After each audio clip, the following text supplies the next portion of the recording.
Record. Okay, we're recording now, so if you don't want your image showing, you can turn off your camera. Okay, quick word about the quiz. Again, hopefully this is just a reminder of some stuff. Let me start to share the screen. By the way, the last class I taught, my internet went down right in the middle of class.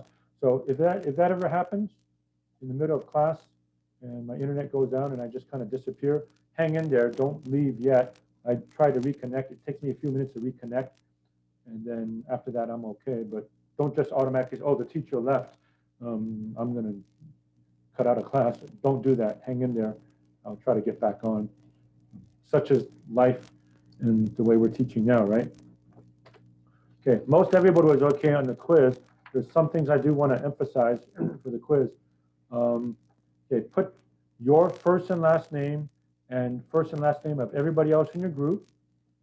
Okay, I may have let it go this time, but I won't next time. See, if you only put your name, then I don't know who else is in your group, and you force me to do more work to find who else is there. And so I might dock you next time for forcing me to do more work unnecessarily.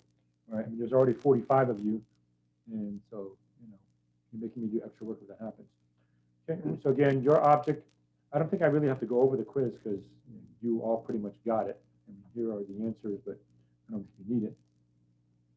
Okay, so you get the answers correct, and you make sure all of your teammates get it right. Okay, so again, I randomly, I take somebody from the group. It's not necessarily yours. I look at all of them, but I'm only going to grade one of them, and then you all get the same grade. So the only way to be sure you all get it right is that once you get your answers, make sure everybody else gets it. Then, of course, it doesn't matter which of you, 3 or 4, I pick. Then you're all going to get the same score. Almost everybody got a 5 on this. So that's the way quizzes work in general. And you have to submit it by what? So class ends at 8:25, so submit it by 8:30. Okay, so that's the way the quiz works. Okay, so now you've seen a quiz. They all work pretty much the same way. This is the process by which you submit homework and exams. Okay, I don't do anything on Canvas except send you the announcements and the videos. Okay, so on exams and homework, you do the same thing. Now that you've seen a quiz, some of you had me before, so you know what it's about. Okay, so when it comes to submitting for the test, which we have set the date as Thursday, February the 4th. Okay, so my goal is to finish up to what? I was almost done with 12.3. I hope to finish 12.4 today, in which case I can just go one section at a time. Goal of finishing 12.5 on Thursday, but I hope I can do more. And a goal of finishing 12.6 next Tuesday. Okay, so the exam is moved to Thursday 2/4 because I botched this up, so I think we're going to be okay. You submit the homework just like you did for the quiz. So take a picture on your cell phone, click, click, click, click, and submit it. Okay? And you do the same thing for the exam. Okay. Now, this exam, you don't get the entire class period. It'll just be the second half. Okay. Some of the exams at the end are going to be really long. They're so long, I might just give you the entire class period, but not for the first test. So the first test, I think I'll lecture. I may just go ahead and get started with 13.1 or whatever. Do a question and answer session, then break, and then I'll send you the exam on Canvas announcements. And then when you're finished, you show me, your work. So class ends at 8:25, so I close the Zoom session. So I'll give you 5 minutes to submit the exam. So you have until 8:30 to submit the exam, and I'll give you another half an hour to submit the homework. So you have until 9 o'clock to submit the homework. But if you want to submit the homework early, that's okay. Now, not too early. I don't want it now. But let's say anytime between Tuesday the 2nd and Thursday the 4th, you can submit homework if you wish to do it in that fashion. Okay? And say, what do I turn in? You turn in 12.1, 2, 3, 4, 5, and 6, okay, of which I do a lot of the problems anyway, as you already know. Okay. All right, so I think I've covered what I need to. I'm going to go ahead and get started. Feel free to put stuff in the chat. I'll look at the chat when I have a chance, but I can't look at it while I'm lecturing, of course. But that should be fine. Okay, so I was done with the majority of 12.3.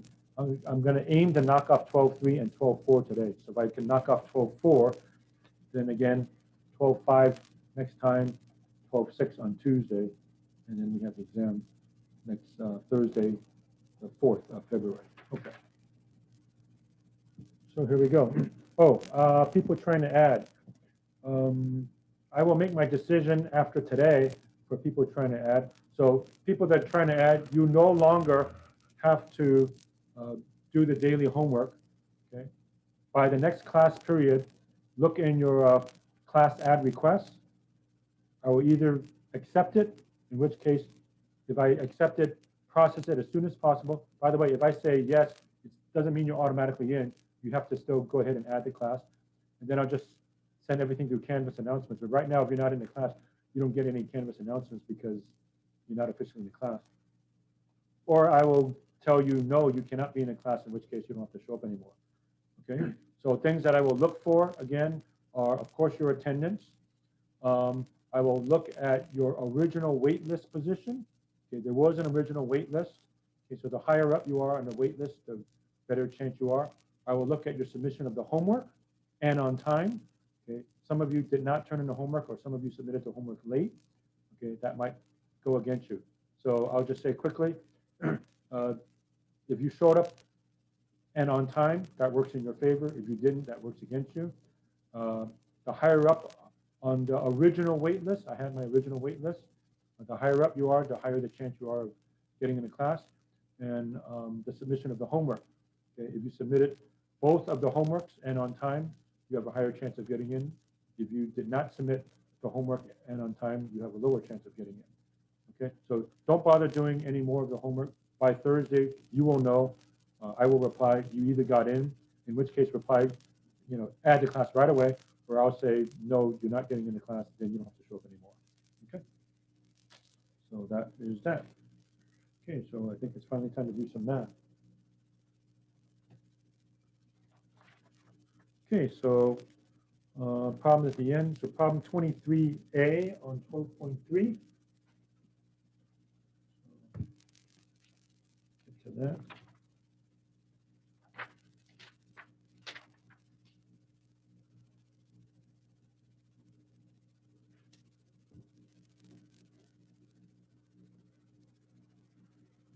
Okay, on the wrong section.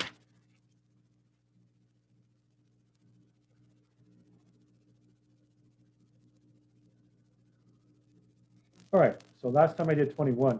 23, A, B, C, D. Determine whether the given vectors are orthogonal. What does orthogonal mean again? Perpendicular. Why don't they just say perpendicular? Well, a lot of books, higher up you go, they start using orthogonal. So it means perpendicular.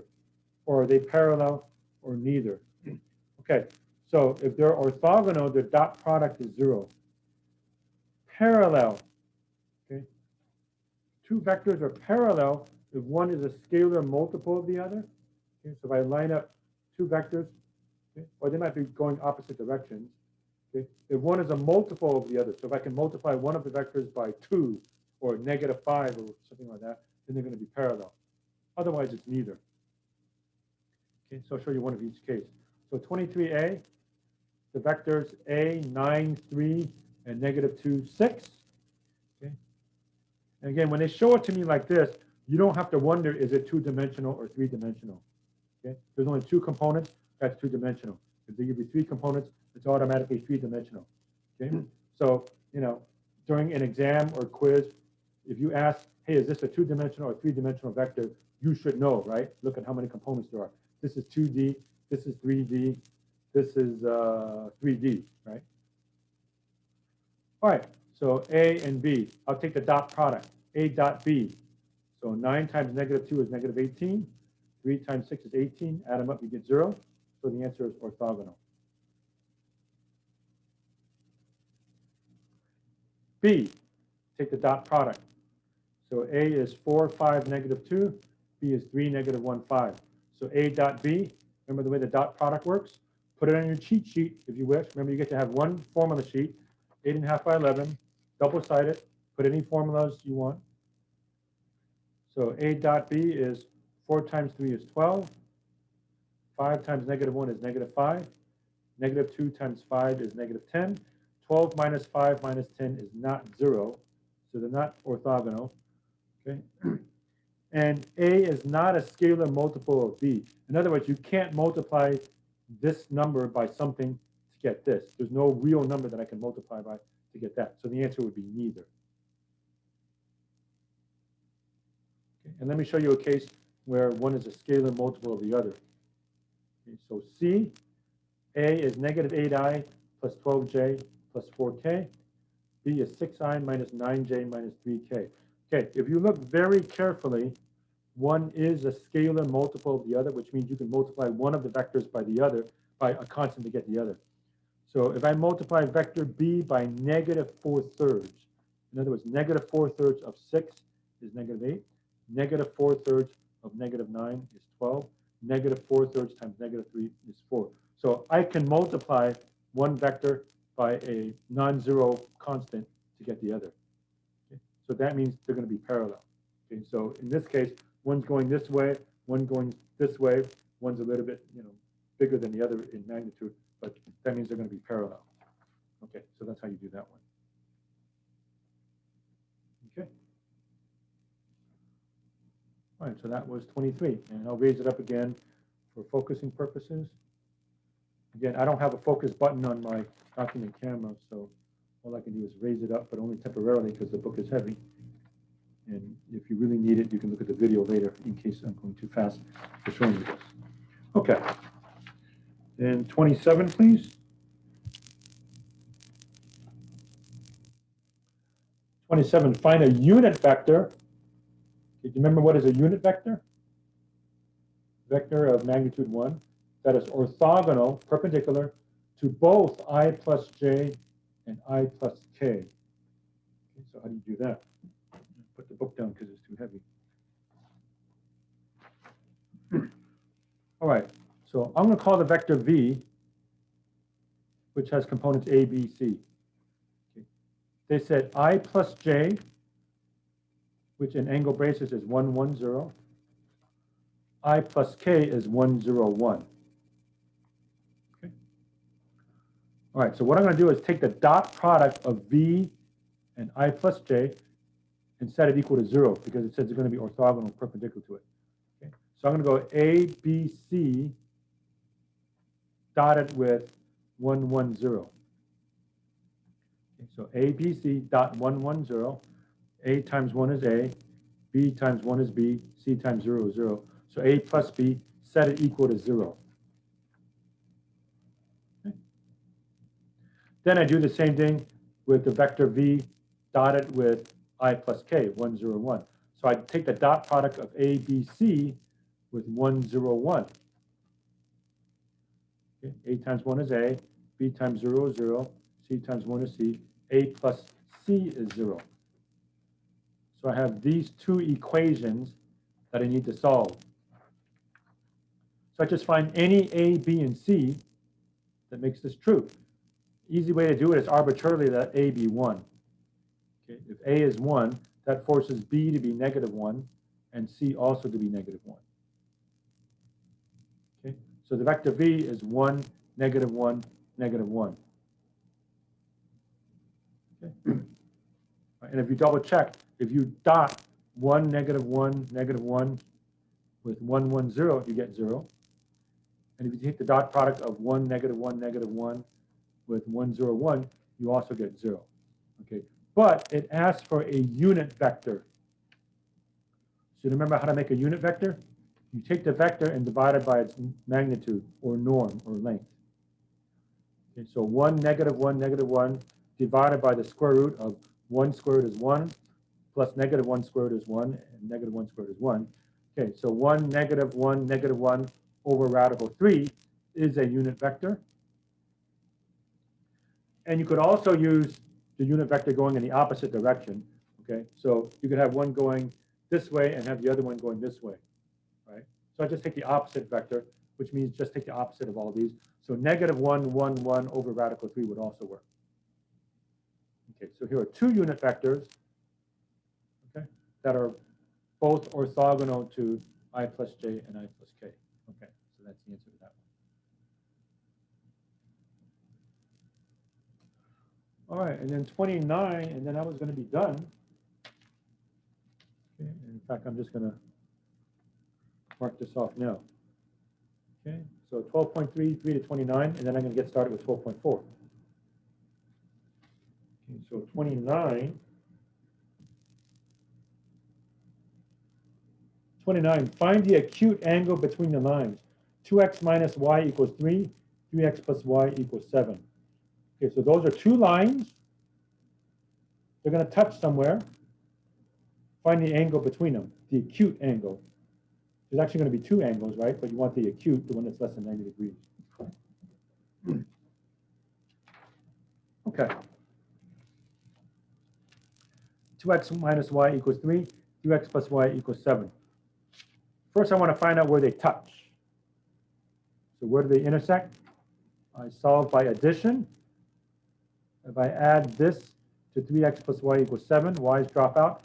5x equals 10, x equals 2. Plug back in 2, y is equal to 1. So they touch at the point 2, 1. Double check, plug in 2 and 1, that works. Plug in 2 and 1, that works. Okay, let me write them both in y equals mx plus b form. So this is y equals negative 3x plus 7, y equals 2x plus 3. Okay, so here are the two lines. So we need to find angle theta. All right, so I need to find two vectors. I'll call it vector A and B, both emanating from the point where they intersect, which is 2, 1. Okay. So to do that, I just find any other convenient point on this line, any convenient point on this line. Okay. So what I did is I just plugged in and said 1, 4. Okay. So this line, if I plug in 1, right, you get 4. So 1, 4. This line, I plug in 3. So where'd you get that from? It's a convenient number. Plug in 3. 2 times 3, 6. Minus 3 is 3. So this is 1, 4, 3, 3. And the point of this intersection is 2, 1. So I formed a vector A, formed a vector B, and then I have a formula for the cosine of the angle between them. It's A dot B over norm A, norm B. Again, if I say norm, N-O-R-M, that means magnitude. All right, so what's the vector A? Okay, so 1 minus 2, 4 minus 1 is negative 1, 3. It's basically delta x, delta y. Let's double check that right here. To go from here to here, delta x, I went from 2 to 1, so that's negative 1. I went from 1 to 4, so that's 3. So the vector A is negative 1, 3. In case you're wondering, yes, you're allowed to pick any vector in this direction. I could pick a vector like this. I can make a vector that's 1,000,000 miles long. It would still give me the same answer. Okay. And then vector B, okay, I want delta x, delta y. So delta x is 3 minus 2. Delta y is 3 minus 1. 3 minus 2, 3 minus 1. So the vector is 1, 2. Okay. Quick double check. X, you were at 2, you went to 3. So delta x is 1. Y, you were at 1, you go to 3. So delta y is 2. So I've got it. So my two vectors are negative 1, 3, and 1, 2. You could pick any vector in this direction. So I could pick these two vectors. That would work. Or I could have a teeny tiny vector. I have a real small vector like that and a real small vector like that. As long as it's going the same direction, I could do that also. All right. So use this formula. Put it on your cheat sheet, unless you want to memorize it. Okay. But again, you have a limited amount that you can put on your cheat sheet. So cosine theta is A dot B over magnitude of A, magnitude of B. So A dot B is negative 1 plus 1 is negative 1, plus 3 times 2 is 6. That's 5. And I goofed here. Okay. Length of A, so square root of negative 1 squared is 1, plus 3 squared is 9, that's 10. And then the magnitude of B, square root of 1 squared is 1, plus 2 squared is 4, 5. So I have 5 over radical 10 times 5 is 50. That comes out to be 5 radical 2. Cancel the 5s. 1 over radical 2, which is radical 2 over 2. Well, I don't need a calculator for that. Okay. Cosine of 45 degrees is 1 over radical 2 or radical 2 over 2. So the answer is theta equals 45 degrees. Okay. And that'll do it. Okay. And again, let me raise up this 27 more so you can see the video later in case you can't see it. Okay. And of course, I'm going fast, but I know you can always pause, fast forward, rewind the video as much as you want. Okay. All right, folks, I'm done with 12.3, and the rest of today I'm going to do 12.4. Okay, so again, a quick look at the schedule. If I spend the rest of today for 12.4, then I'm good. Even if I only do 12.5, which I wasn't planning to, by the way, I was planning to go ahead. And if I only do 12.6 on Tuesday, then I'm going to be okay. I was going to let you ask questions on Tuesday, if possible, so then perhaps you have more time to do the exam on Thursday the 4th. Okay. All right, so I'm going to get started with the next section, but I do see something in the chat, so let me pause and get that. Tracker, great. Yes, I don't put anything on Canvas, so you can always just, I mean, all of you had right now is just one quiz, right? So you can always ask me, or you can kind of tell from the exams. Okay. All right, so I'm going to go on to the next section. And there's a lot of stuff in the next section. Okay, so we're doing something now called the cross product. So I have to develop ideas for the cross product. Cross product. Okay, so we have a dot product, A dot B.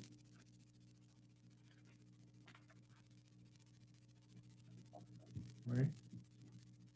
A dot B. Cross product, we use the X, sort of like a multiplication. Okay, so cross product, I'm on page 814. We write it as A cross B like so. Okay, now, for the cross product, we can only take the cross product of a three-dimensional vector. It must be a three-dimensional vector.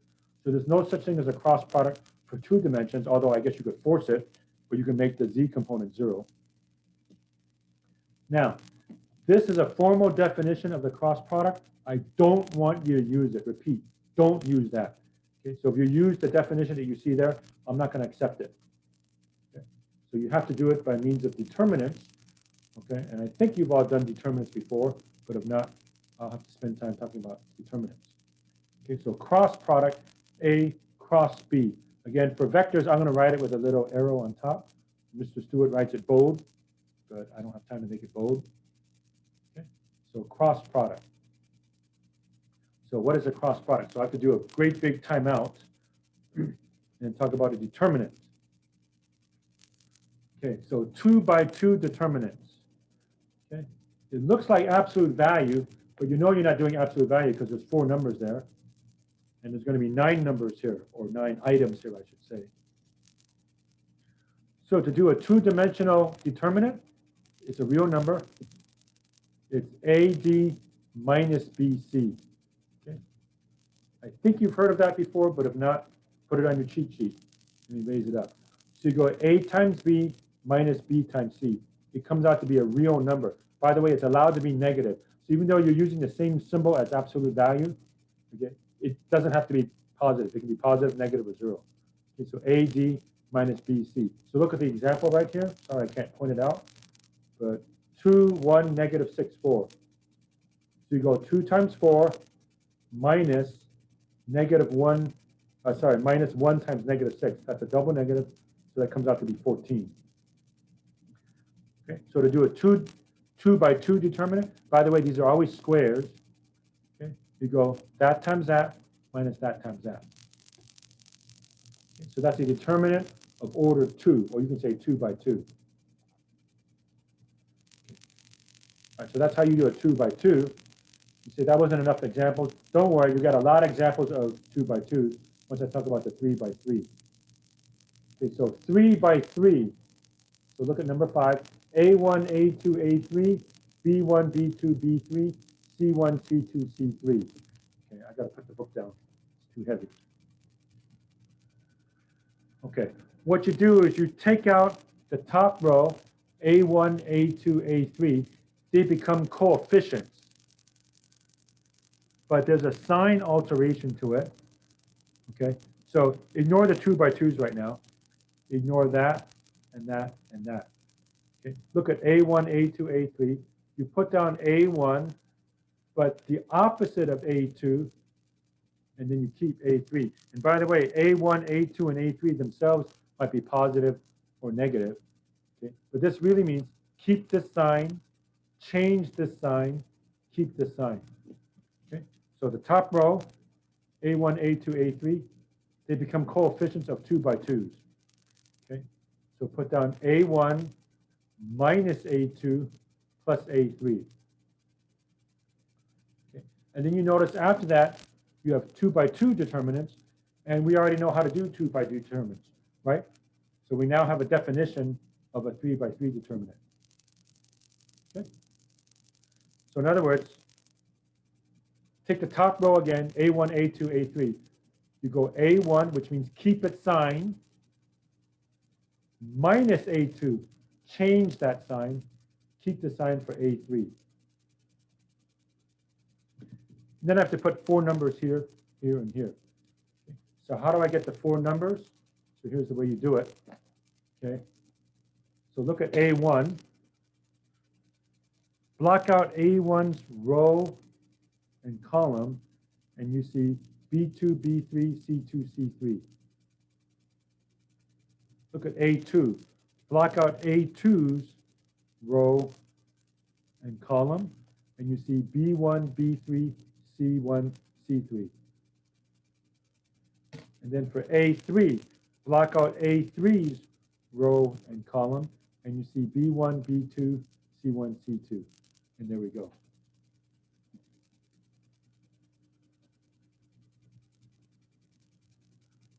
So let's do an example. Find the value of the determinant 1, 2, negative 1, 3, 0, 1, negative 5, 4, 2. Okay. So take the top row. Okay. It becomes coefficients. 1, keep the sign. Change the sign of 2, so negative 2. Keep the sign of the third one, negative 1. Okay. So 1, negative 2, negative 1, coefficients. Okay. And then we have 2 by 2s. Okay, so take that 1. Block out its row and column, and you see 0, 1, 4, 2. Take the 2. Block out its row and column, 3, 1, negative 5, 2. 3, 1, negative 5, 2. And the negative 1. Block out its row and column, 3, 0, negative 5, 4. 3, 0, negative 5, 4. Okay. Now, it becomes 1 times a 2 by 2, minus 2 times a 2 by 2, and then minus 1 times a 2 by 2. So it's 1 times 0 minus 4, minus 2 times 6 minus a minus 5, minus 1 times 12 minus nothing, negative 38. Okay. Right, so that's how you do determinants. Now, with that in mind, here's another definition of a cross product. And if you stop and think about it, if I made you memorize it, okay, again, if we were meeting face to face, I might make you memorize it. Nobody really wants to memorize that, right? It's much easier to memorize this. Okay, so use this definition when you work it out. And I want to see the determinants when you work it out for me. So A cross B is I, J, K, A1, A2, A3, B1, B2, B3. Okay, it only applies to a 3-dimensional vector. And by the way, what animal comes out, you get a vector. Okay, so A cross B comes back with another vector. Now what happens when you take the dot product? The dot product of vector, dot of vector was a scalar, you got back a number. But a cross product gives you a vector, I, J, and K. So you're going to go I times that minus that, negative j times that, minus b1 times a3, plus k times that minus that. Okay. So this is the definition of a cross product I want you to have. You may put that in your formula sheet if you wish.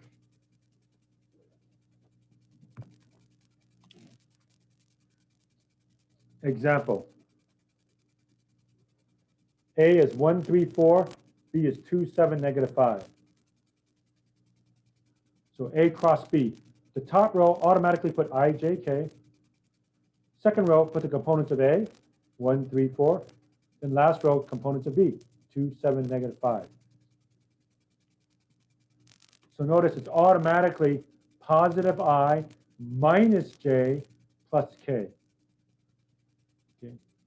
So I minus J, K. Then I have 2 by 2s.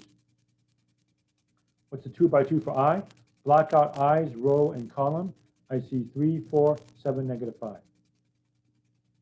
Block out J's row and column. 1, 4, 2, negative 5. Block out K's row and column. 1, 3, 2, 7. Okay, so that minus that, negative 15 minus 28. Remember, J automatically has a minus embedded in it. So the negative of negative 5 minus 8 plus 7 minus 6. So negative 43I plus 13J plus K. So there we go. That's how you do a cross product. Notice the animal that comes out is a vector. So the cross product is a vector. Okay? All right.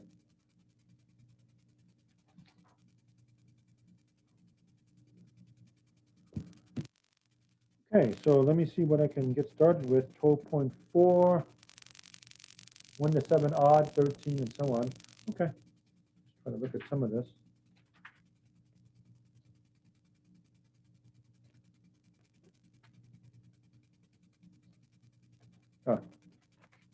Before doing that, theorem.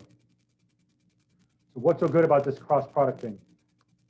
The vector A cross B is orthogonal. What does orthogonal mean again? Perpendicular. It's perpendicular to both A and B. That'll be useful later on. Okay. There's a proof. The way you prove it is just do it. You take the cross product.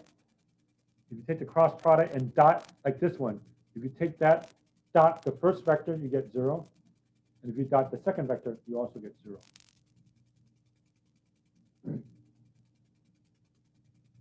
So the vector A cross B is orthogonal to both A and B. Okay. About the direction, I'll just mention this in passing. The cross product follows something called a right-hand rule.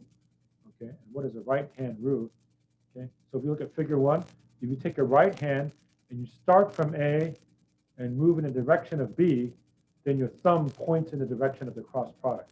So if you see here the vector A, you take your right hand and curl it toward B, then it's easier for me to show this, of course, if we were meeting face to face. But that picture is there, the right hand, A cross B, start at A, curl toward B, and then your thumb points in the direction of the cross product. Okay. It turns out if you use your left hand, it'd be opposite. Okay. So imagine if I were to start at B with my left hand, curl toward A, then my thumb would be pointing down, actually. Okay. So sometimes if you can't see the orientation with the right hand, use your left hand and then go opposite of that, so to speak. Okay. But if you use your right hand, start at A, move your fingers toward B, then your right thumb points in the direction of the cross product. So that's called the right hand rule. Okay. All right. Some nice properties of the cross product. So put this on your cheat sheet, page 817. They got bars for theorem 9. What are the bars this time? Magnitude. Okay. Cross product gives me a vector. So the magnitude of the cross product is norm A, norm B, sine theta. That looks very similar to the one we had before, where there was norm A, norm B, and cosine theta for the dot product. The magnitude of A cross B is norm A, norm B, sine theta.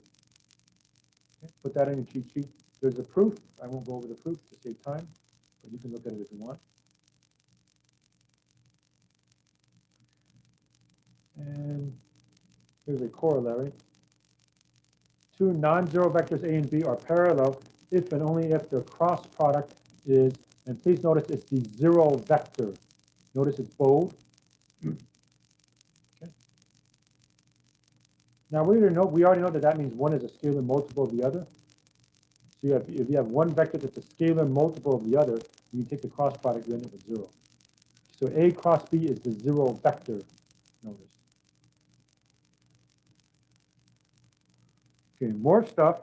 What they're trying to show you here, okay, they're trying to show you a parallelogram. Okay. The formula for the area of a parallelogram is base times height. They're trying to show you that it's the magnitude of the cross product. Okay. So what's so good about having this cross product? Page 818. Put this on your cheat sheet.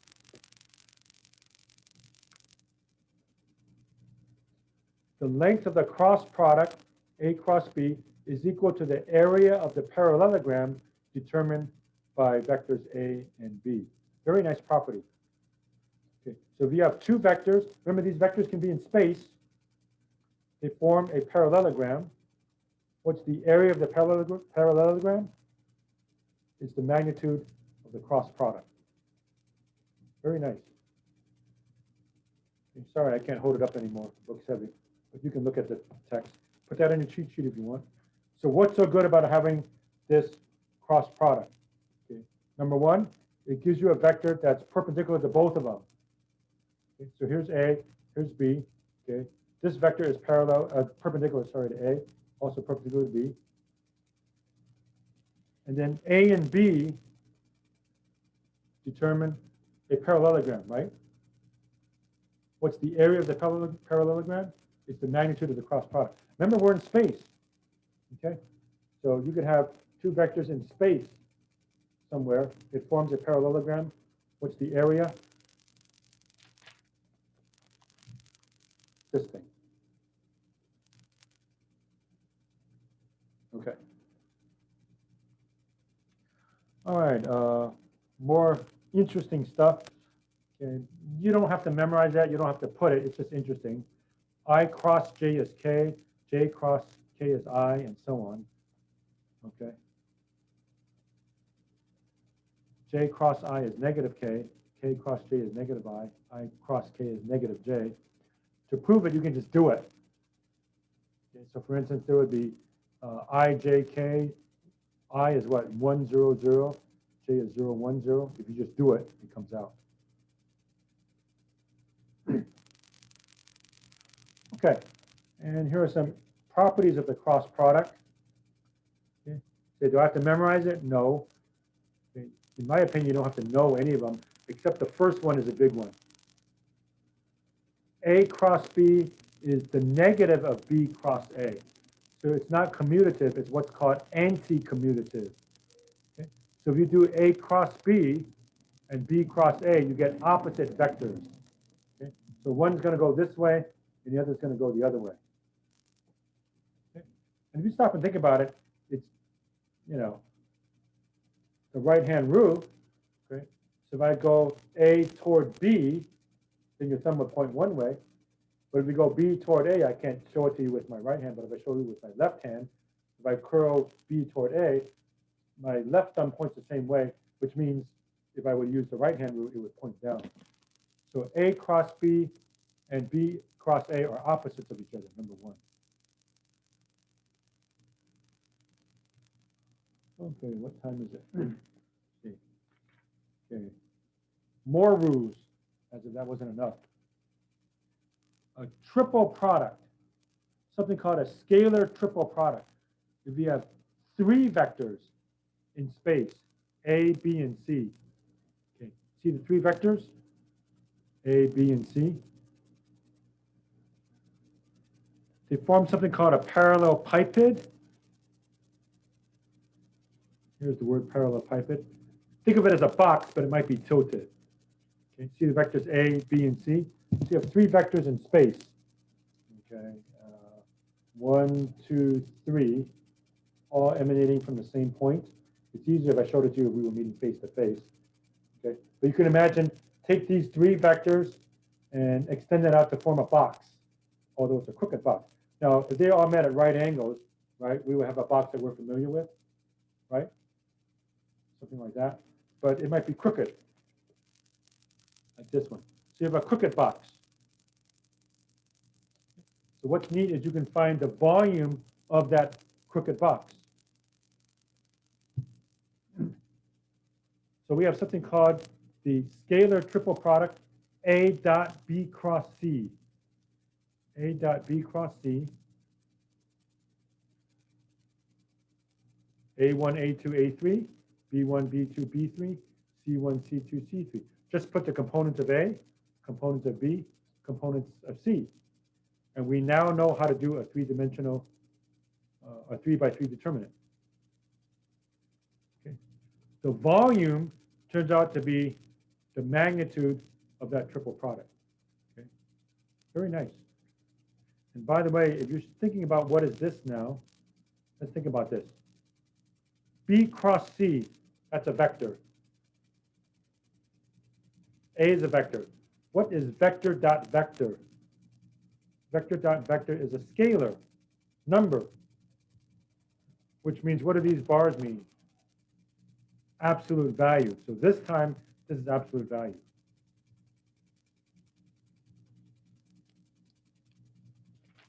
Okay.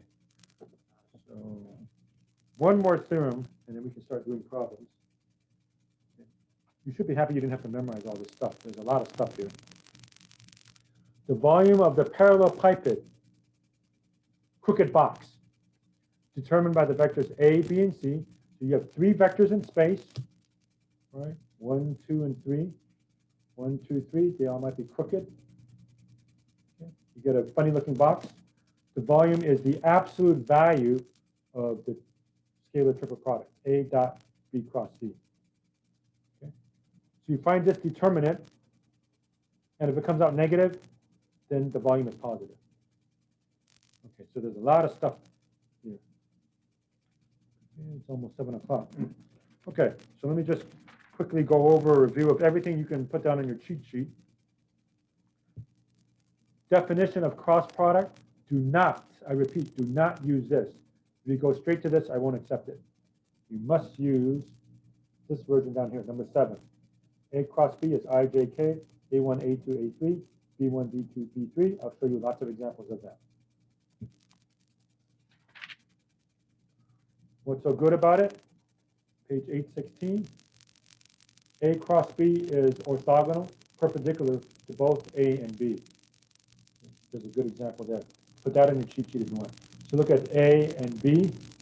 You have the red vector A cross B is perpendicular to both A and B. So it comes out of the plane, as it were. Okay, this one, they give you some homework problems with it, but it's actually not that useful, but it's there. Magnitude of A cross B is magnitude of A, magnitude of B, sine beta. That kind of looks like the dot product one, right? A dot B is norm A, norm B, cosine beta. This one's not really that useful, but it's there. Two non-zero vectors are parallel if and only if A cross B is the zero vector. What is a zero vector? Zero vector is the vector where all the components are 0. So 0, 0, 0. Okay, and let's see. The length, magnitude, norm of the cross product, A cross B, is equal to the area of the parallelogram determined by A and B. I know I'm dumping a lot of stuff on you, but don't worry, I'll give you examples of all of these, and you get to put all these on your cheat sheet. I would say don't even put these down. You should be able to prove it, though. So prove I cross J is K by just doing it, so to speak. From this list, the only one that I think you really need to know is the first one. A cross B is equal to the opposite of B cross A. They're anti-commutative. And then this shows you how to do a scalar triple product. 3 vectors, A, B, and C. Just put down the components. Put down the components of A, B, and C. And the absolute value of that determinant is the volume of the parallel pipet determined by that. Okay. All right, so just about 7 o'clock. I think it's a good time to break. So I've given you all the things that you need. So after the break, I'm going to go ahead and get started with 12.4. And maybe I'll just do this. For those of you that don't plan on getting the book, I'll show you all the problems. So what are we supposed to do again? Or how high do we have to go? Up to 37? Okay, so I have to show you everything to 37. So there's that. More. A little bit more. And that. And that.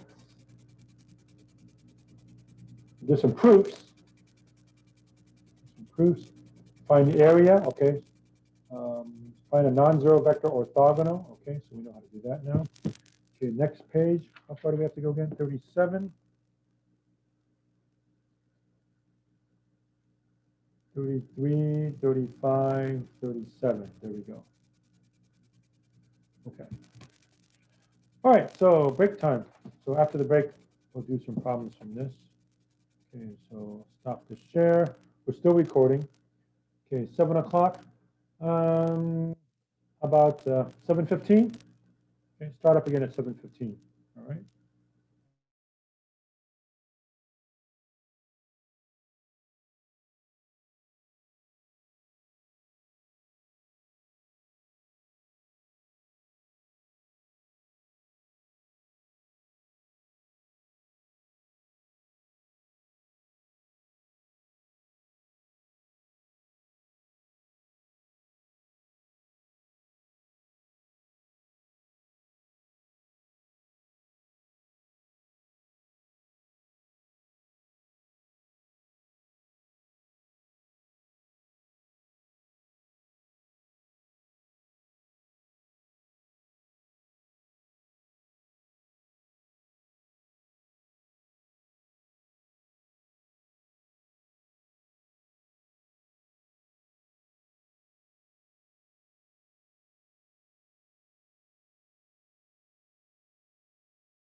Okay, folks, we're going to go ahead and start up again, 7:15.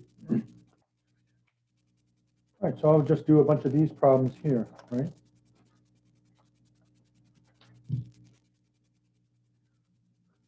So 1 to 7 odd, 13, 17, 21, 27, 37, and so on. Okay. In case you're wondering for 12.6, traces in x, y, y, z, x, z planes. Okay, don't look at what the book has. I'm doing something completely different than it. Okay, I'm deviating absolutely. So you can't do this right now, even if you wanted to. So just wait until I get to it, I guess. Okay. All right, so I'll try to do some 12.4. So 1, 3, 5, 7, find a cross product and verify that it's orthogonal to both A and B. Okay, so I'll show you a couple of those. If you didn't get the gist by now, yes, these are right off the homework. Okay, so number 1, the vector A is 2, 3, 0, and the vector B is 1, 0, 5. Okay, this is exactly how I want you to do cross products all the time. Not that original definition that I showed you in the book, but this way. So the top row is always ijk, then the components of A, 2, 3, 0, 1, 0, 5. Components of B. Okay, so you go I times a 2 by 2 minus j times a 2 by 2 plus k times a 2 by 2. Okay, you should show me this all the time whenever you do a cross product. Okay, so I minus j, k. 2 by 2 is what do I get to 2 by 2? So I block out i's row and column. I see 3, 0, 0, 5. Block out j's row and column. I see 2, 0, 1, 5. Block out k's row and column. I see 2, 3, 1, 0. So I is 15 minus nothing, minus j times 10 subtract nothing, plus k times 0 minus 3.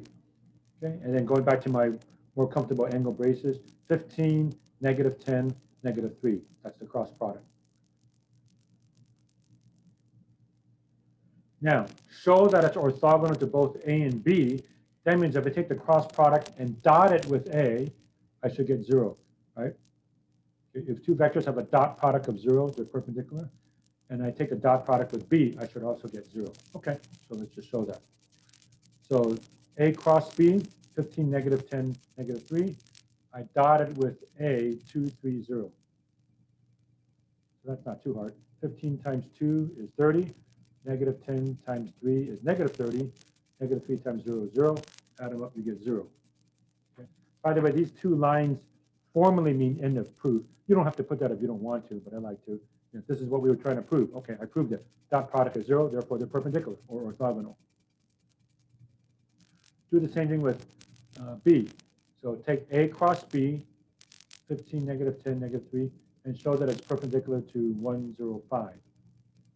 So I take 15, negative 10, negative 3, dot it with 1, 0, 5. 15 times 1 is 15, plus negative 10 times 0 is 0, plus negative 3 times 5 is negative 15, and yes, indeed, that adds up to 0. Okay, so there we go.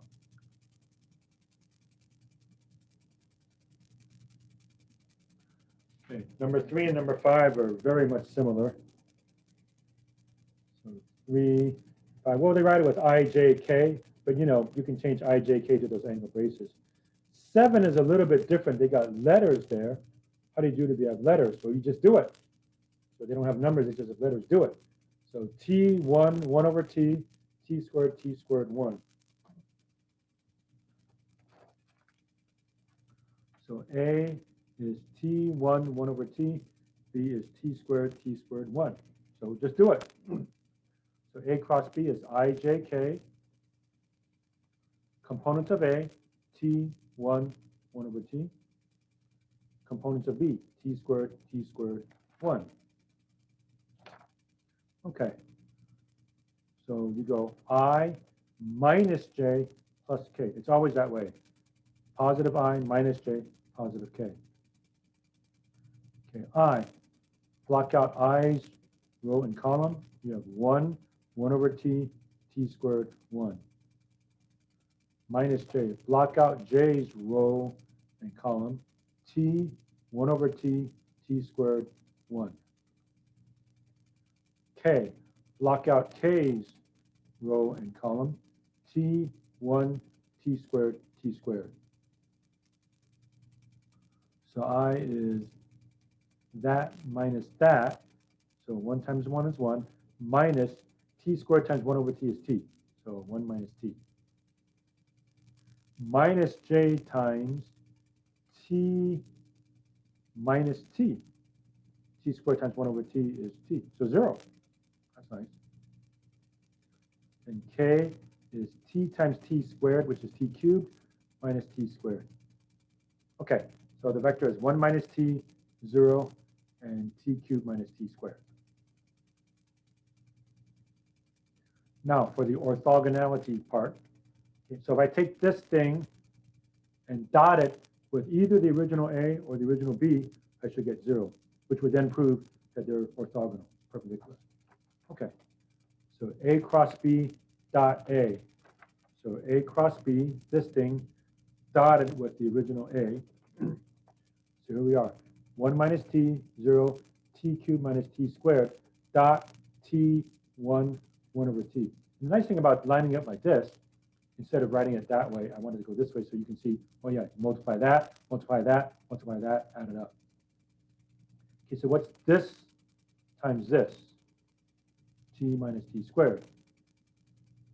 And then 0 times anything is 0. And what is this times 1 over t? If I multiply by 1 over t, I just lose an exponent, right? So that becomes t squared minus t. And you can see if you add it all up, you do get 0. Okay, then A cross B dot B. So A cross B, this thing, dot the original B. So here we go. A cross B, 1 minus t, 0, t cubed minus t squared, dot t squared, 1. So dot product, that times that, t squared minus t cubed, plus 0 times anything is 0, plus that times 1 is t cubed minus t squared. And you can see these all cancel out. So once again, you do indeed get 0.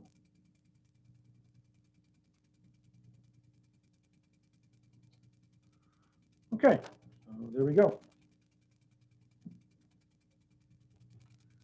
Okay. 13, interesting exercise, A, B, C, D, E, F. State whether each expression is meaningful. If not, explain why. If so, state whether it's a vector or a scalar. Okay, so keep in mind, dot product gives you a scalar. So we go back to the definition of a dot product.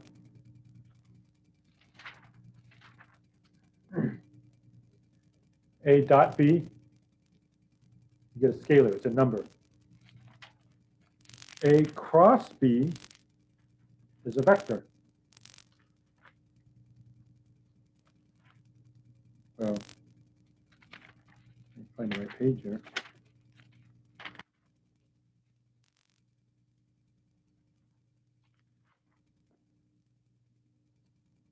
Right, from that definition or this definition, you get back to a vector. Okay. So 13a, A dot B cross C. Is it meaningful or meaningless, or what do you get? Okay, B cross C is a vector. So you have a vector dot vector.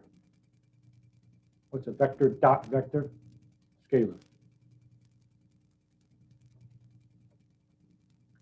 B, A cross B dot C. The dot product gives me a scalar. So it's vector cross scalar. That has no meaning. There's no definition. So that's meaningless. Okay, and then C, A cross B cross C. B cross C is a vector. Then I have a vector cross a vector. And that's also a vector.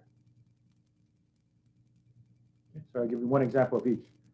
Scalar, vector, and meaningless. Okay, so I did A, B, C. You can do D, E, and F, I guess. There's D, E, and F. Yeah, for 13.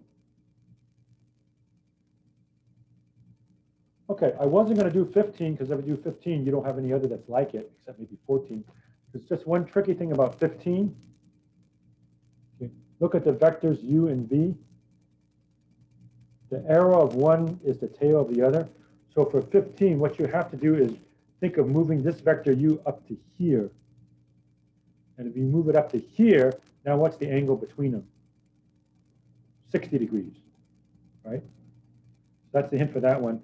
And then use that theorem about the sine of theta. So then use this guy. Okay, so the magnitude of A cross B is norm A, norm B, sine of theta. Again, for 15, the hint I'll give you is, see, this is like this. You have to have them both emanating from the same point. Well, like 14. 14 is a good example. They're both coming from the same direction. So move that vector over there, the angle between them becomes 60 degrees. Okay, and try to use your right-hand rule for into the page or out of the page. Okay. All right, now I wasn't going to do 17, but I will talk about it. 17. Find A cross B and B cross A. Now, you know how to find A cross B. That's just like, you know, problem 1 or 7. Once you find A cross B, can you get B cross A right away? In other words, don't start all over. Okay? They're going to be opposites. Right? That was this root, number 1. A cross B is the opposite of B cross A. So for 17, whatever you get for A cross B, don't start all over and do B cross A. Just take the opposite of that vector.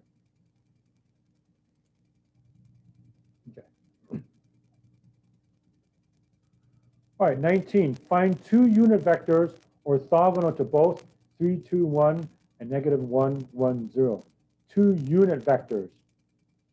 Okay, so a vector that's orthogonal will be the cross product. So I'll do the cross product. Change it into a unit vector. And then how do I get the other unit vector? Just take its opposite. So that's a strategy for 19. Okay, so I do that one in its entirety. 3, 2, 1, negative 1, 1, 0. Okay, so find 2 unit vectors orthogonal to both. So to find any vector perpendicular to both, take a cross product. So ijk, 3, 2, 1, components of u, negative 1, 1, 0, components of v. Okay. I minus j plus k. I gets a 2 by 2, j gets a 2 by 2, k gets a 2 by 2.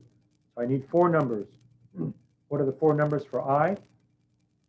Block out i's row and column. I see 2, 1, 1, 0. What 4 numbers do I use for j? Block out j's row and column. 3, 1, negative 1, 0. Block out k's row and column. 3, 2, negative 1, 1. All right, so it's I times nothing minus 1. Remember, it's that times that minus that times that. So 0 minus 1. Negative j times, okay, you got to be careful with the double negatives, and there might even be triple negatives. It's 0 minus a negative 1, right? 3 times 0 minus negative 1 times 1. So it's 0 plus 1. And then k, I have a positive 5. How do I get a positive 5? It's 3 minus a minus 2. 3 times 1 minus negative 1 times 2. So it's 5. Okay, so that's negative 1, 5. Okay, so negative 1, 5 is the cross product, and that means that's orthogonal, perpendicular to both u and v. Now they want a unit vector. So how do I get a unit vector? Take this vector and divide it by its magnitude. That's easy. So negative 1, 5. divided by, how do I find the magnitude of the vector? Square root of a1 squared plus a2 squared plus a3 squared. So negative 1 squared is 1, negative 1 squared is 1, 5 squared is 25. So the square root of 27. Square root of 27 is 3 radical 3. So here are two unit vectors orthogonal to both of the original. Negative 1, 5 over 3 radical 3. Or the opposite of that vector. That says over there. So how do I take the opposite of vector? Just change that sign, change that sign, change that sign. So 1, 1, negative 5 over 3 radical 3. There's also a unit vector, and it's opposite of it, right? So they're exactly opposite of each other. And they're both orthogonal, perpendicular to the original two vectors. Okay, so that's that. All right. So there we go. 21 is a proof, but it's a fairly easy proof. Show that 0 cross A equals 0 equals A cross 0. And notice it's a 0 vector for any vector A in V3, any three-dimensional vector. Okay. Well, what is 0 cross A? By definition, it's IJK 0, 0, 0, A1, A2, A3. So it's I minus J plus K. But if you look at those four, 0, 0, A2, A3, it's 0 minus 0. And if you look at J, cover that, you have 0, 0, A1, A3, but that times that is 0, minus that times that is 0. And then for K, you go like that, 0, 0, A1, A2, but that times that is 0, and that times that is 0, so they're all 0. So you end up with a 0 vector, 0, 0, 0, which is by definition a 0 vector. Okay, so that's all. And then by definition, sorry, by the theorem, A cross 0, you could do the same thing, or just say 0 cross A is the opposite of A cross 0. What's the opposite of the 0 vector? It's still the 0 vector. Okay.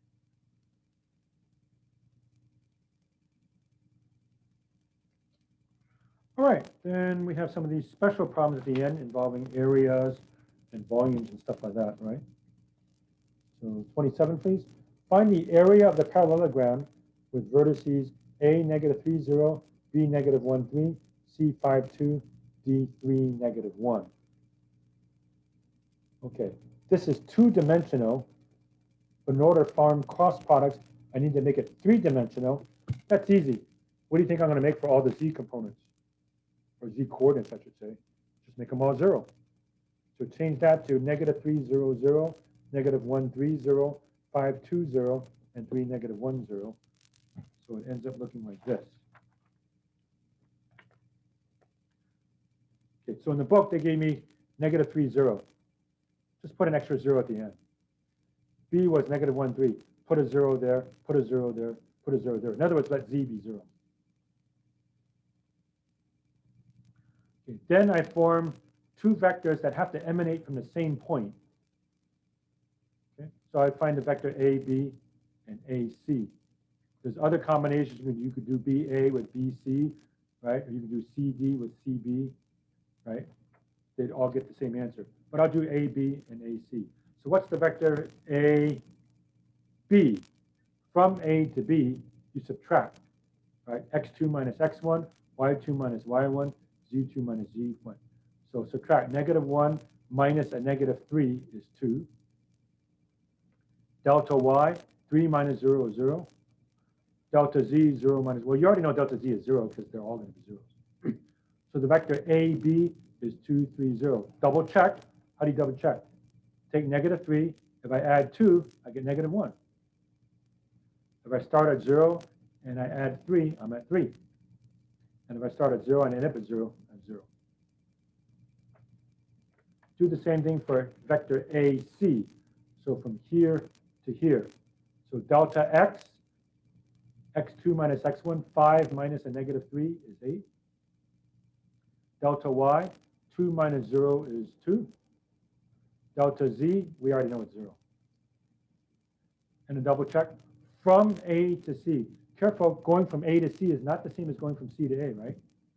If I go from A to C, from -3 to +5, that's a delta x of 8. From 0 to 2, that's a delta y of 2, and we already know delta z is 0. Okay, so I find the cross product. The magnitude of that cross product is the area of the parallelogram determined by these 4 points. Okay, very powerful. Now, the problem that they gave us was in the plane, xy plane. Remember, this can be in space. Okay, you could have something in space where, you know, it's hard to wrap your brain around it maybe, but just use the formula and you'll get it. Okay, so I take the cross product. AB cross AC, IJK, 2, 3, 0, 8, 2, 0. I like the zeros, right? So if I times nothing minus nothing, minus j times 2 times 0 is nothing, 8 times 0 is nothing. That's nice. The only thing of substance is the k. So 4 minus 24, negative 20.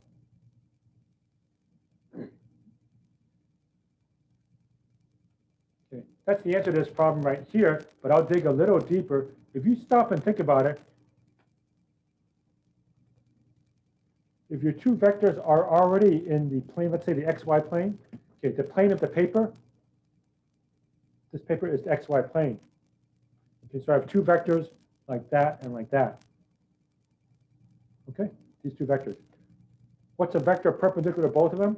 It has to be some multiple of k coming straight up or straight down, right? So it's just going to be some multiple of k. If I go straight up like that, right? That'll give it to me. All right, so I have negative 20k. What's the magnitude of negative 20k? Well, 20. All right, so magnitude of AB cross AC is 20. So the answer is the area of the parallelogram determined by these 4 points is 20. Whoops, here, 20. Okay, very nice.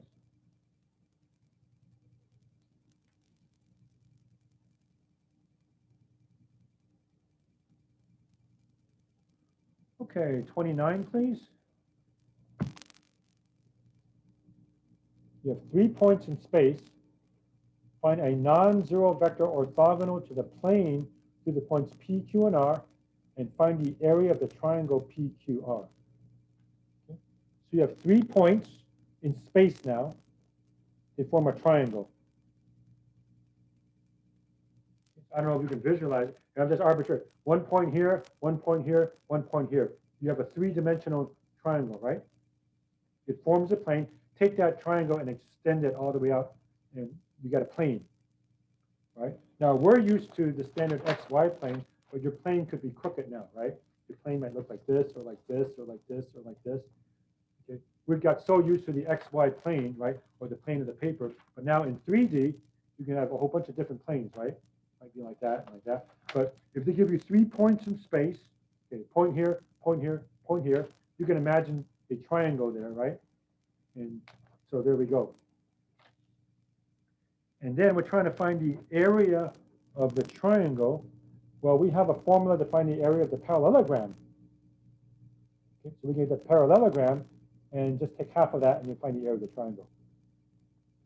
Right? So I'll find the area of the parallelogram and then find the area of the triangle. Okay, so you have 3 space points now.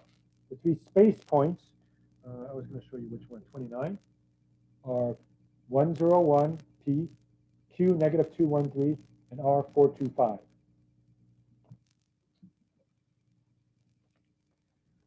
Three points in space.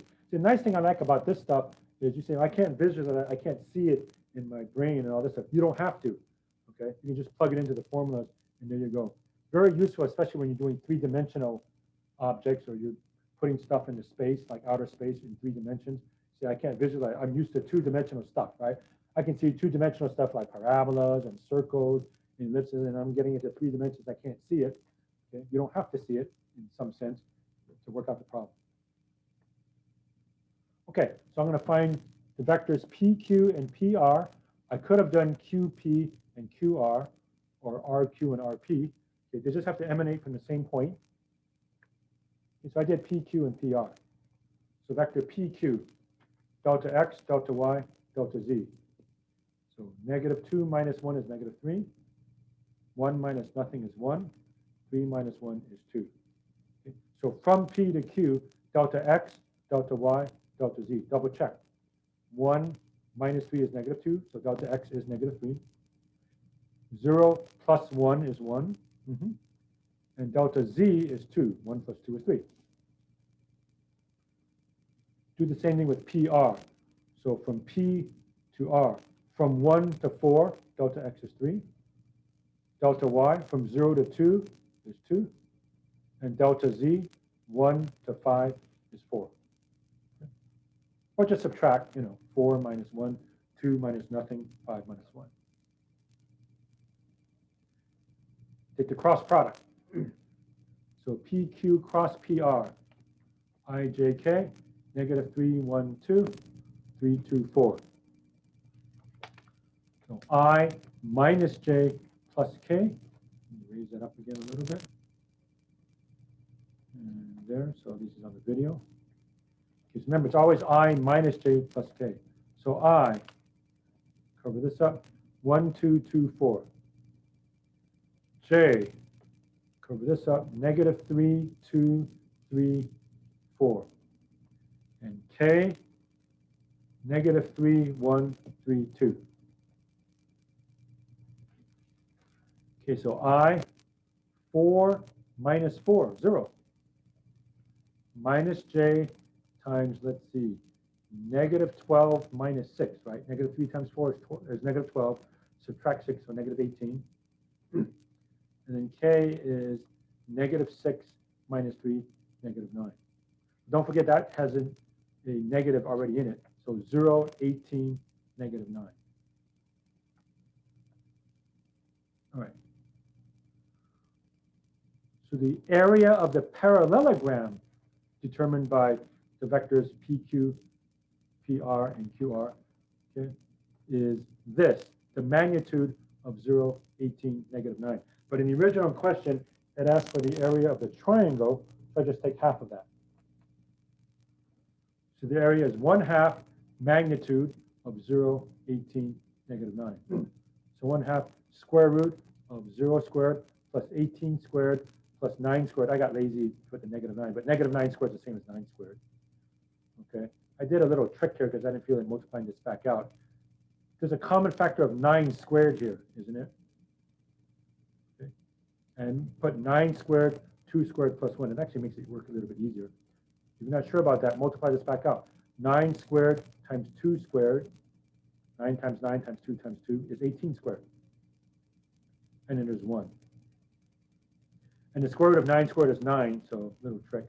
And that's radical 5. So 9 over 2, radical 5, final answer. Okay.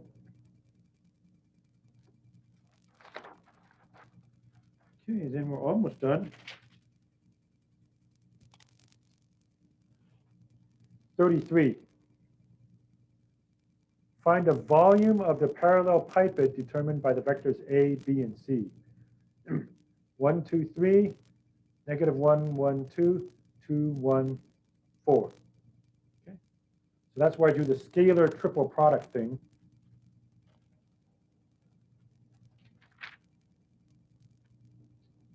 This thing. Okay. So you have 3 vectors in space. Remember, the picture is sort of like this. Figure 3. It's a box, but it's slanted. Imagine taking a box, but you tilt the top and kind of push the side here over and push the side over. Okay. I mean, we like square boxes, right? But this might be slanted. So you have 3 vectors in space: A, B, and C. Okay. So maybe like this. 1 vector like that. Whoops, I don't know how that happened. So a vector like that, and a vector like that.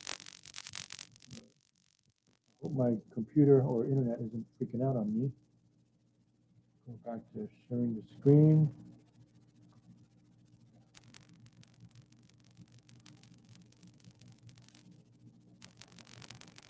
Okay, I think I'm back in business. Okay, so you take three vectors in space. It forms a box. Find the volume of the box. Okay, so all you do is take those three vectors. I'm going to write it like this. The absolute value of this determinant, 1, 2, 3, negative 1, 1, 2, 2, 1, 4. Those are just the components that they gave me for 33.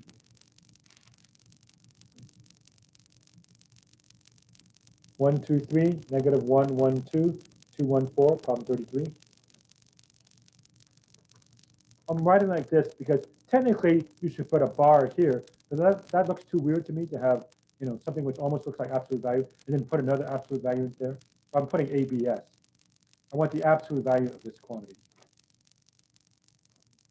Okay, so absolute value of, okay, so take out the top row, 1 minus 2, 3, we call 1 minus 2, 3. Okay, and then block out 1's row and column, 1, 2, 1, 4. Block out that 2's row and column, negative 1, 2, 2, 4. Negative 1, 2, 2, 4. And this 3, block out that row and column, negative 1, 1, 2, 1. Which is the absolute value of 1 times 4 minus 2, 2. And negative 2 times negative 4 minus 4, negative 8. Plus 3 times, let's see, negative 1 minus 2, negative 3. So it's the absolute value of 2 plus 16 minus 9. 2 plus 16 is 18. 18 minus 9 is 9. Absolute value of 9 is 9. So the answer is 9. So the volume of the parallel pipet determined by those three vectors is 9. If it came out to be negative 9, the answer would be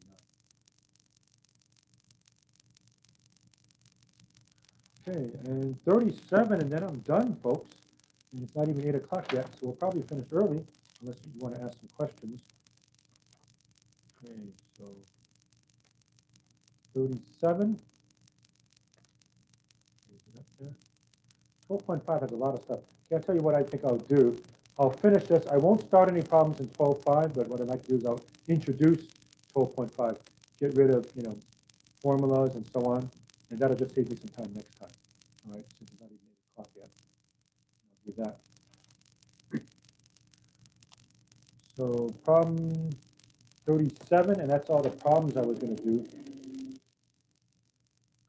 Use the scalar triple product to verify that the vectors u, I plus 5j minus 2k, v, 3i minus j, and w, 5i plus 9j minus 4k are coplanar. Coplanar means they're all in the same plane, okay? But these are space vectors, okay? So can you imagine if you have three vectors, okay? I'm putting three vectors, and I know what I'll do.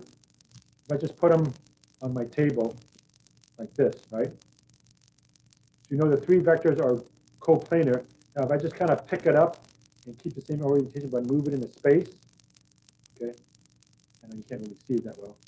They're still coplanar, but how can you tell it's coplanar when it's like that? Okay, now if it's down on a table, if I'm just write three vectors like this, right? Like vector like that, vector like that, vector like that, then of course they're coplanar. They're all in space. But what if I move it up, right? Take this picture and move it up into space. Is there a way I can do that? Okay. The answer is yes. Is I will show that the volume determined by the three vectors comes out to be 0. Because if the volume is 0, right?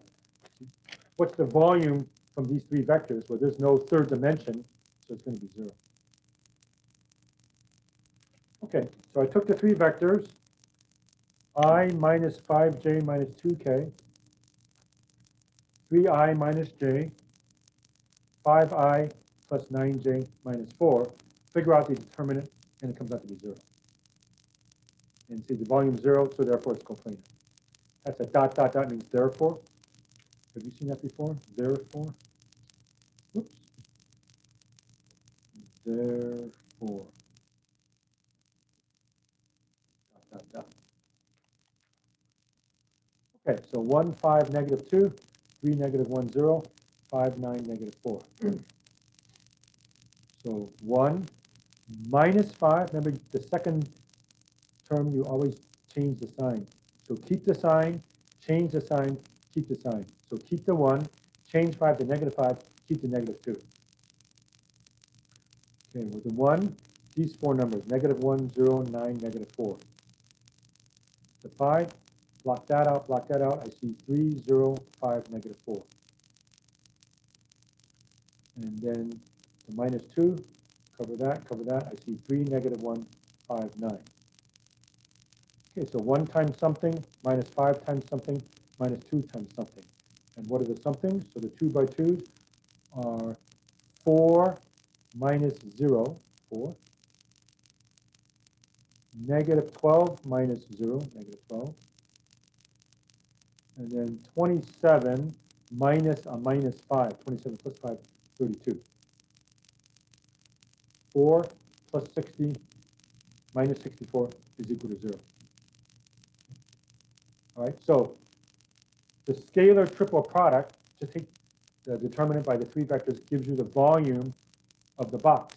Well, there is no volume, which means they're all coplanar. The 3 vectors do indeed, like, so imagine taking the 3 vectors of this and just moving the plane out in space. So the volume is still going to be 0. Okay, and that's that. Okay, so I'm finished, folks. Let me check the chat. Some of you put something in the chat. So let me get that quickly. All right. Okay. Yeah, about quizzes. Unfortunately, no. The quizzes are, you're going to get random groups. So sorry, you don't get to pick who you want to be with in the quizzes. Yeah, I might give you a quiz on Thursday again. All right, so I think that's it. I don't see any other questions. All right, so I'm finished. I'm going to introduce 12.5. There's a lot of stuff there. So I'll give you the. Oh, I did have a question, Professor. Next time, and we'll still probably finish early. Okay. I did have a question. Somebody did have a question? Yeah. Yeah. So you said that A dot B is a scalar and A cross B is a vector. Correct. Dot product is a scalar, a real number. Cross product gives you a vector. And vector times a vector is a scalar, and vector times a scalar is meaningless. Okay, so when you say you can't just say times because you have to know dot product. Dot. Cross product times. Right, so dot product is a scalar, cross product is a vector. Yes.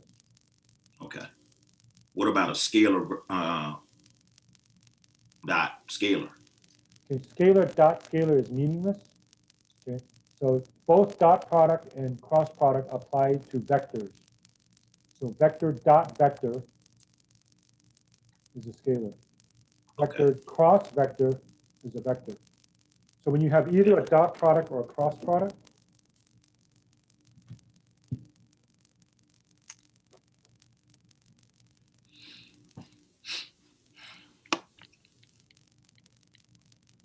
you have to have vectors on either side. So this is a scalar. This is a vector. So if this is not a vector, meaningless. If this is not a vector, meaningless. Same thing here and here. So you must have vector on either side. If it's a dot, you get a scalar. If it's a cross, you get a vector. Thank you. Okay? I just had a quick question too, just to make sure I heard you right. Right. The exam is 12.1 through 12.6. That's on February 4th. Okay, I think I can't quite hear you. So maybe let me do my introduction. You can put something in the chat if that helps. If not, send me an email or see me during office hours for the rest of it, because the hearing is a little bit tough here. Okay. No problem. Let me do the introduction to the next section, and then I'll handle you maybe at the end. A lot of stuff. 12.5, equations of lines and planes. Okay. So you actually can have equations of planes. Now, we never did that in 2 dimensions. There's only one plane in question, x and y. Okay, but now that you're allowing 3 dimensions, right? Well, your plane can look like that, or like that, or like that, or like that, right? We never did that in 2 dimensions. There's only one plane in town, the XY plane. But now you can have equations of lines and planes. Okay. So equations of lines, introduction there. How do we determine a line in space? Okay. So I'm in space. I start off with some point, and you give me a direction that way. Right? So if I have a point, and I just say I keep going that way and this way, that determines a line. Okay. Now, you might recall in 2D,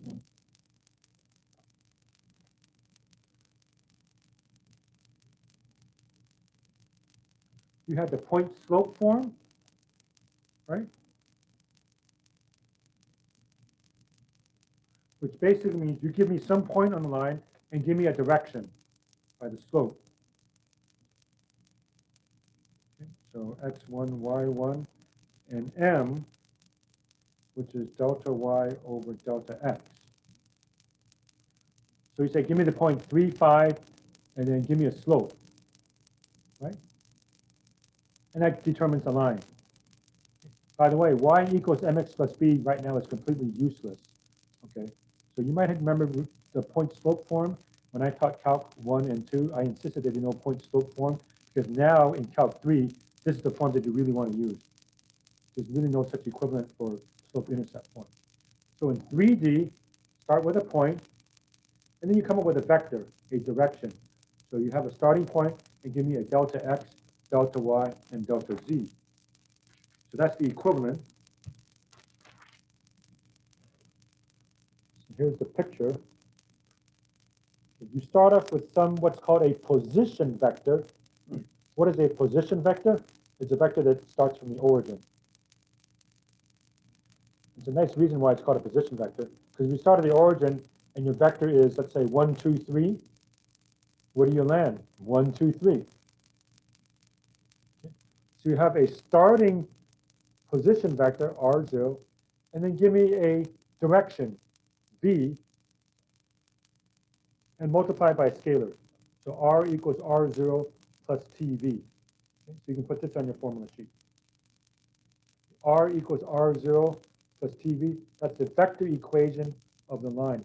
That's the 3-dimensional equivalent to 2D, where you say, okay, give me a starting point, then give me a delta x and a delta y, giving me a slope. Difference now is you have delta x, delta y, and delta z. We don't call it slope, but it's the same thing. So imagine in 3D, you say start at the point 1, 2, 3, and then to get another point in the line, I'm going to go in the ratio of delta x is -3, delta y is 5, and delta z is 2. And you keep doing that. That's like over here, right? The slope, the slope is 3 over 5. So I go, 5, 3, 5, 3, 5, 3, and then you get the line. So in space, you start at some point, and you're always going to go in the ratio of 3, -5, 2, 3, -5, 2, 3, -5, 2, and so on. Okay, so that's the 3-dimensional equivalent. Okay. This vector v is like slope. It's the equivalent of slope, but we don't write it as a fraction. Now in slope, we have delta y over delta x, but you can't really do that when you have 3 variables, delta x, delta y, delta z, right? So you don't write it as a division, but you just write, the vector plus t times the vector v. Okay, so that means you have some starting point, r0. They call it x0, y0, and z0. That makes sense. Starting point x0, y0, z0. And then you have some scalar multiple of your vector v. Okay? Now your vector v, they call it ABC. ABC. And you take some scalar multiple of that, t. So x equals x0 plus at, y equals y0 plus bt, z equals z0 plus ct. These are called parametric equations of the line. So you want to put this in your formula sheet. Okay, so good idea to put this in your formula sheet, page 824. This is called a vector equation for the line. R vector is r0 plus tv. This is a position vector, starting position vector, and then some scalar multiple of a direction vector, v. This is like slope. Okay. And then you have parametric equations. X equals x0 plus at, y equals y0 plus bt, z equals 0, z0 plus ct. So you have a starting point, x0, y0, z0, and then some scalar multiple of a vector a, b, c. That's just sort of like this. You have your starting point, x1, y1, and then you apply delta y and delta x, always in the same ratio in terms of n. That's the equivalent here. So these are called parametric equations.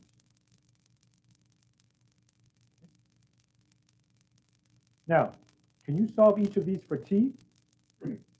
Pretty easy, right? Subtract x0, divide by a.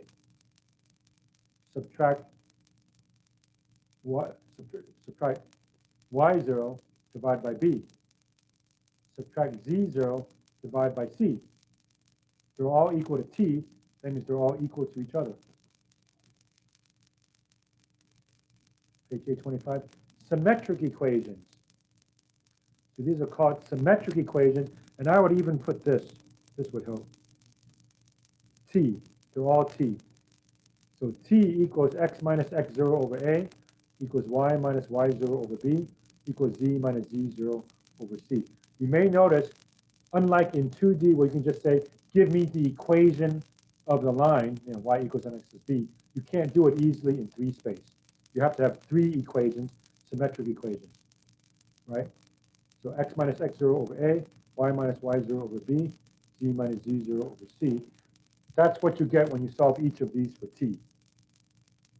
So these are parametric equations for the line. So in 3D, you can't just say, give me the equation of the line, unless you want to, write this, but this is really the same thing as this. It's not really one equation. It kind of looks like one equation, but it's made up of all of these. Okay. All right, so you have all of that. Okay, here's something else you might want to put on your formula sheet. Page 826, box 4. A line segment from R0 to R1. How can I write that parametrically? So R of t is 1 minus t R0 plus t R1, t going from 0 to 1. Okay? You're going from this point to this point in a straight line. How do I represent it? Here's a fast way to do it. R of t is 1 minus t R0 plus t R1, and t goes from 0 to 1. There are other ways you can do it, but we really like this because we're going from 0 to 1. Later on, we're going to differentiate and integrate these things.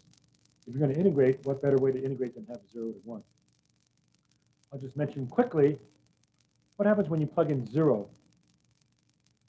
This is a 1, this is a 0, so you're completely at R0. What happens when you plug in 1?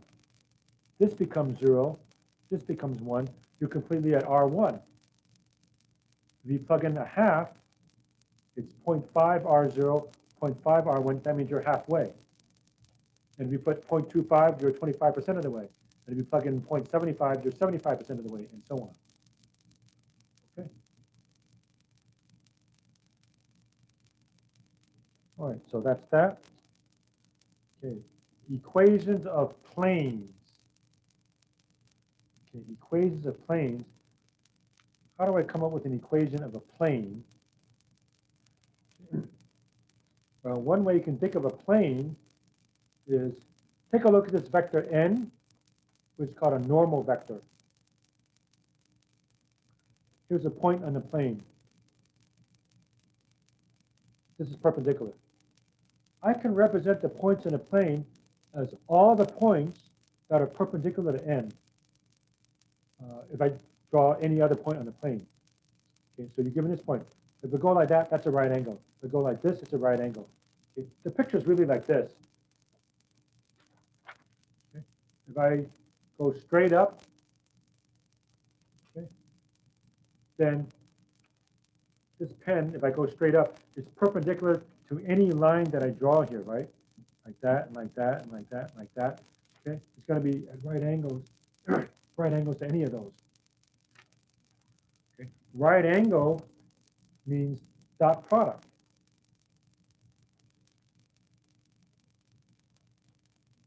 n dot r minus r0 equals the number 0. Okay? So here's a given position vector. R0, what's position vector? It emanates at the origin. So again, if your position vector is ABC, you land at ABC. Okay? If you take this vector and dot it with any other vector starting from here and pick any point in the plane, you end up with 0. Okay? And you can rewrite this as this. That's one of the properties of a dot product. Okay? They do the heavy-duty work here. Okay? So the dot product of ABC with x minus x0, y minus y0, z minus z0 is 0.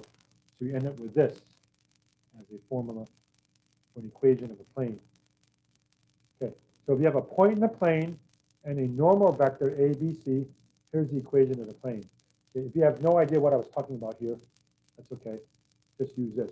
A times x minus x0 plus b times y minus y0 plus c times z minus z0 equals 0. Okay, so put that on your cheat sheet if you wish. If you have a normal vector perpendicular to the plane, ABC, and you have a given point, you have this. Now, this is kind of impractical, to be honest with you. Okay? If you multiply it out, A times negative x0 and B times negative y0 and C times negative c0 just comes out to be a constant. So it's a lot easier to just think of it like this. You got AX plus BY plus CZ plus D equals 0. So this can be thought of as the equation of a plane. And this is often easier. Okay? So the normal vector is ABC. D just turns out to be something else. And by the way, this is called a linear equation. It's a little bit unfortunate because linear you might think means line. Okay, not in this sense.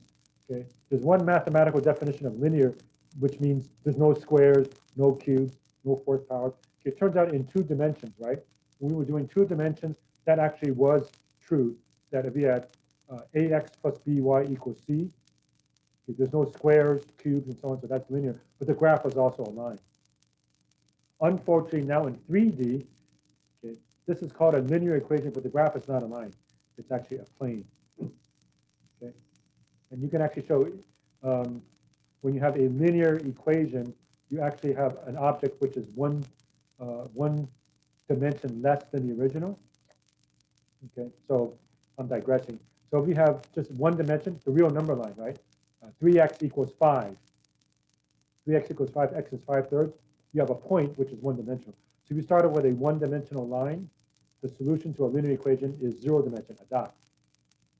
Okay? If you have 2D, like 3x plus 2y equals 6, linear equation, you end up with a line which is 1 dimension. Okay, so now in 3 dimensions, okay, if you have a linear equation, you have a 2-dimensional object, that's a plane. Okay. So that is that.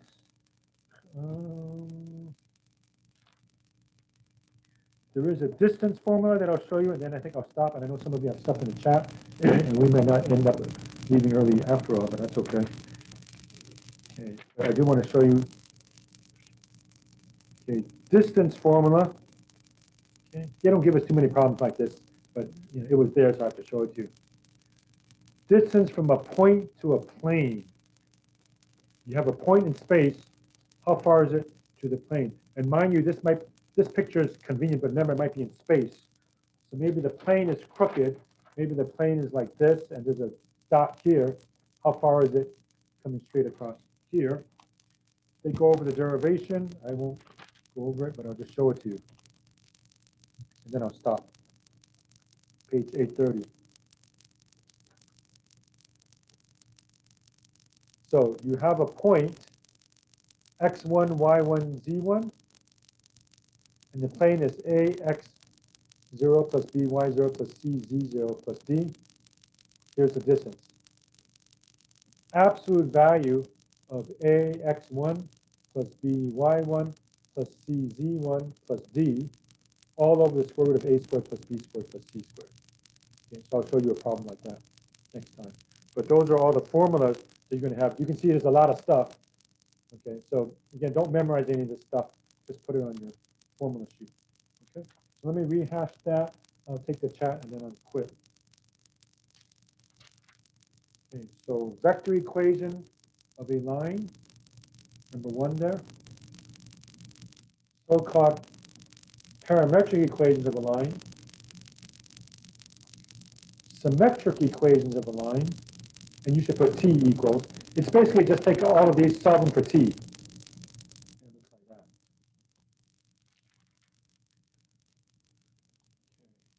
Go from point A to point B in space now.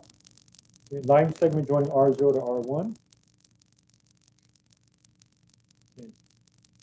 Equation of a plane that has a normal vector A, B, C, and a given point x0, y0, z0. Also linear equation of the plane ax plus by plus cz plus d equals 0. And you have a normal vector A, B, C. Normal means perpendicular. And let's see, the last one was this one, the distance. Distance from a point to a plane. The point is x1, y1, z1, and the plane is ax0 plus by0 plus cz0 plus d equals 0. Okay. All right, I'll put down the book. I'm done. Let me check the chat quickly. Okay. So test is on, yeah, so whatever the new date was, lost my paper there.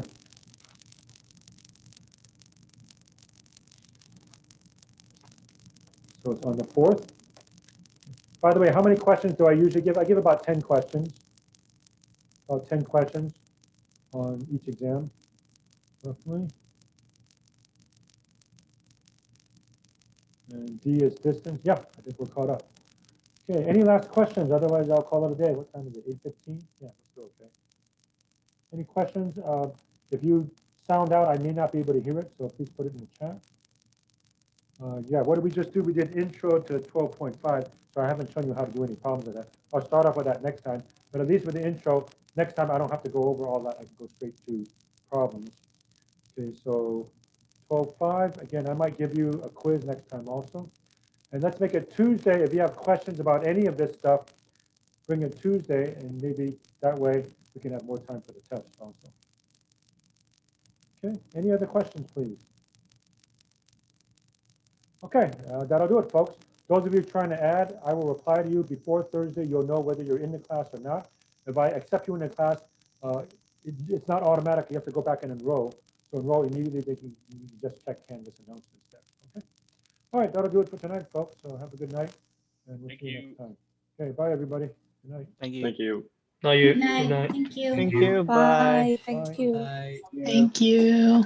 Thank you. Thank you very much. Good night.